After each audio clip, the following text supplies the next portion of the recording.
नमस्कार दोस्तों, स्वागत है आपका अपने YouTube चैनल शिक्षागढ़ पॉइंट चैनल पर। तो आज की टॉपिक या सेशन में हम सीखेंगे जजिया कर के बारे में। तो जजिया कर, जैसा कि आप मेडिवल हिस्ट्री या मध्यकालीन इतिहास पढ़ते होंगे तो उसमें बहुत बार जो है इसका जिक्र मिलता है कि जजिया कर ठीक। तो चलिए जजिया कर के बारे में आज जानते हैं। तो सबसे पहले आपको बता दें कि यदि आप हमारे चैनल पर आए हैं, पहली बार वीडियो को देख रहे हैं, तो वीडियो को जो है लाइक जरूर कीजिएगा और चैनल को सब्सक्राइब करके बेल आइकन प्रेस कर दीजिए ताकि हमारी नोटिफिकेशन आपको टाइम मिलती रहे। चलिए विदाउट टाइम वेस्ट किए चलते हैं टॉपिक की ओर। तो सबसे पहले जानते हैं जजिया कर क्या है।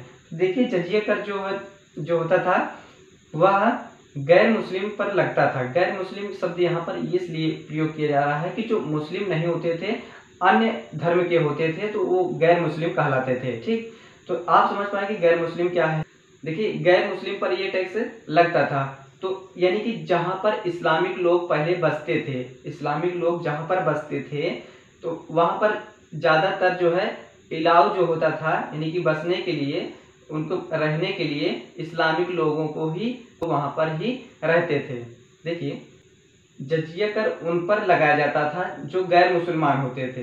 गैर मुसलमान यानी कि वो मुस्लिम नहीं होते थे, वे अदर धर्म के होते थे। ठीक, उन पर जो है जजिया कर लगाया जाता था। जजिया कर लगाने का कारण यह है क्योंकि जो वहाँ का राजा और प्रशासक होता था वह जो है जनता की रक्षा करता था और उनका सम्मान के लिए बहुत सारी व्यवस्थाएं कराता था। तो इसलिए जो है वह सिर्फ व्यवस्था जो है मुस्लिम के लिए ही कराते था, यानी कि इस्लामिक के लिए ही कराता था। और उसके बाद जो है यहाँ पर जो गैर मुसलमान आते थे, यानी कि और अधर्म के लोग वहाँ पर बसते थे, तो उनको टैक्स देना पड़ता था और उस टैक्स को हम जजिया कर यानी कि जजिया टैक्स के नाम से जानते हैं। तो वो टैक्स जो है देना पड़ता था प्रशासक या जो वहाँ का राजा हुआ करता था।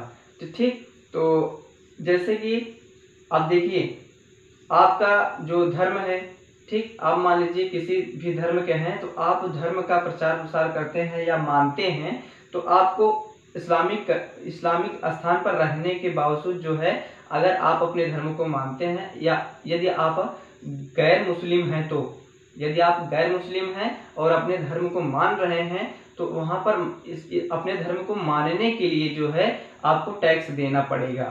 इस तरह से जो है आपको जजिया कर टैक्स दिया जाता था, तब आप वहाँ स्वतंत्र तरीके से अपने धर्म को मान पाते थे। आई होप कि आप समझ पाए होंगे कि जो है जजिया कर क्या है। तो जजिया कर के बारे में थोड़ा सा इतिहास जानते हैं, यानी कि इसका पूरा व्यू डिटेल जानते हैं। चलिए देखते हैं। सबसे पहले मोहम्मद बिन कासिम।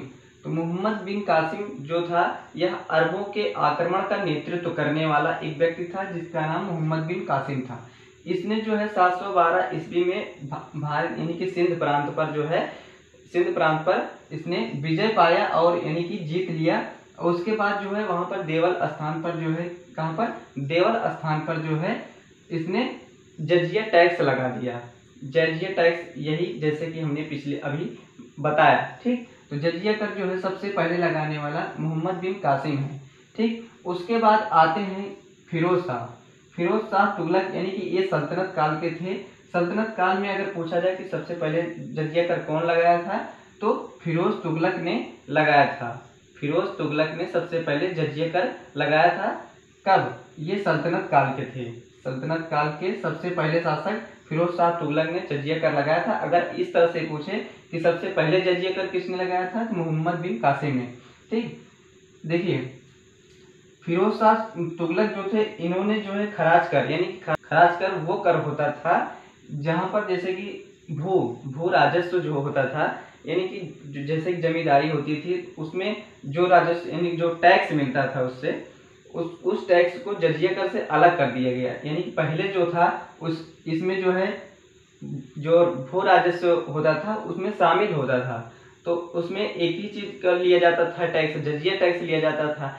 अब जो है इनके जब इनका शासन आया तो इसमें खराज कर को अलग कर दिया गया, यानी कि जजिया कर तो लेते ही थे, यानी कि रहने के लिए जो है गैर मुस्लिम जो थे रहने के लिए उनका तो टैक्स लेते ही थे, पर जमीन का भी टैक्स लेते थे। यानी कि खराज कर और जजिया कर को जो है अलग कर दिया। किसने? फिरोज तुगलक ने और इसके बाद भी जो है किसने लगाया टैक्स, यानी जो जजिया कर है तुगलक, फिरोज तुगलक के बाद जो है सिकंदर लोदी ने लगाया। आइए जानते हैं। देखिए जैसे कि यहाँ पर मुस्लिम लोग जो है गैर मुस्लिम पर लगाते थे टैक्स, तो वैसे ही गहड़वाल वंश, यानी कि ये उत्तर भारत के से राजवंशों में से एक राजवंश है, जैसे कि गहड़वाल वंश है।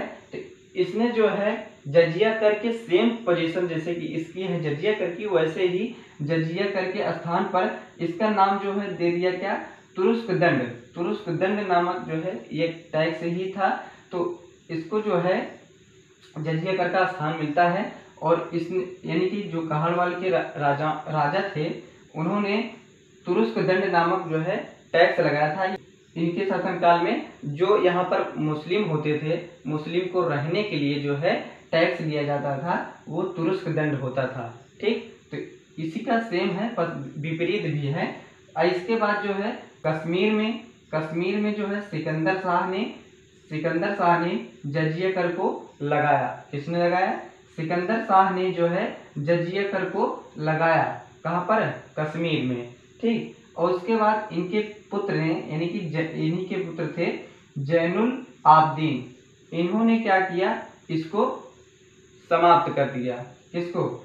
जो जजिया कर है इसको समाप्त कर दिया।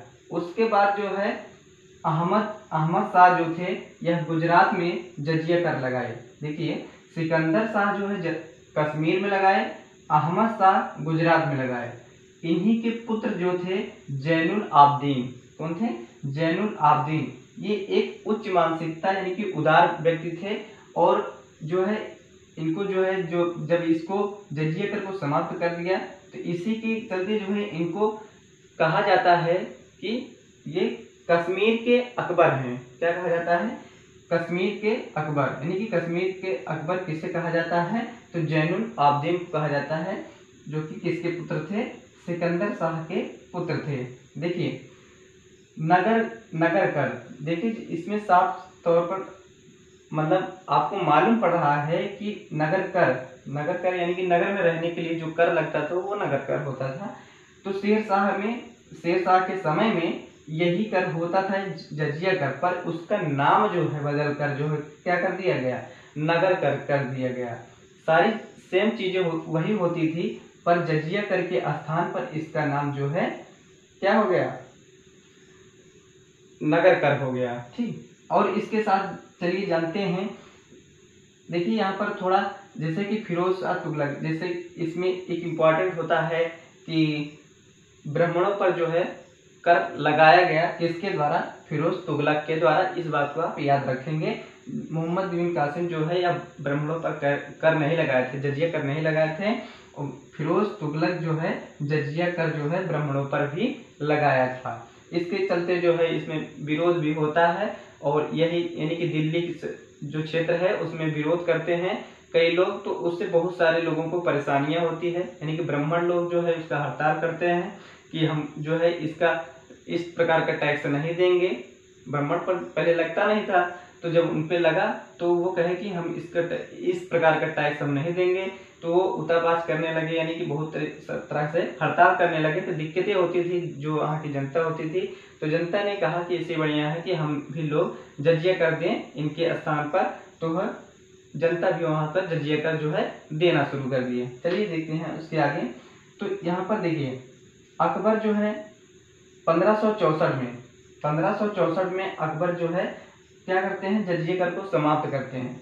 देखिए ध्यान से देखते जाइए, अकबर जो है जजिया कर को 1564 में समाप्त कर देते हैं। उसके बाद जो है 1575 में क्या करते हैं? 1575 में जो है इसको फिर से स्टार्ट करते हैं। ठीक, यानी कि शुरू करते हैं, और उसके बाद जो है 4 साल चलता है, यानी कि 1589। ठीक, तो 1589 में जो है इसको फिर से बंद कर देते हैं अकबर जी। तो यहाँ पर देखिए फिर जो है 100 साल बाद, लगभग 100 साल बाद जो है इसको फिर से चालू करते हैं। कौन? औरंगजेब जो है फिर 1679 में इसको जजिया कर को फिर से चालू करते हैं। उसके बाद देखिए जहांदार शाह थे, उन्होंने इसको समाप्त कर दिया। कब समाप्त किया? 1712 ईस्वी में। 1712 ईस्वी में जहांदार शाह ने इसको समाप्त कर दिया। और इन्होंने किसके एडवाइस पर किया था? जुल्फिकार खां और असद खां के कहने पर जो है जहांदार शाह ने 1712 ईस्वी में जजिया कर को समाप्त कर दिया। जो थे यानी कि दोनों ये जो थे यानी कि जुल्फिकार खां और असद खां, ये जहांदार शाह के वजीर थे। उसके बाद जो है फारूक सियार जो थे, फारूक सियार यह जो है 1713 में इस कर को समाप्त करते हैं। उसके बाद जो है 1717 में इसको जो है फिर से शुरू करते हैं। क्या करते हैं? शुरू करते हैं। मोहम्मद शाह रंगीला के ने जो है इसको सबसे बाद में समाप्त कर दिया। कब किया? 1720 में समाप्त किया। किसके आग्रह यानी कि विनती पर जो है, तो जय सिंह के कहने पर जो है मोहम्मद शाह रंगीला ने 1720 में इसको जो है समाप्त कर दिया। तो आई होप कि ये सारी चीज़ें आपको समझ में आई होंगी। तो यहीं पर वीडियो को हम समाप्त करना चाहेंगे और आपसे रिक्वेस्ट है कि इस सेशन को वीडियो को लाइक कीजिएगा और अपने दोस्तों के साथ शेयर ज़रूर कीजिएगा। एक ग्रुप में आप शेयर करके हमारा सपोर्ट कर सकते हैं। चलिए तब अगली वीडियो का कीजिए इंतज़ार। तब तक के लिए नमस्कार।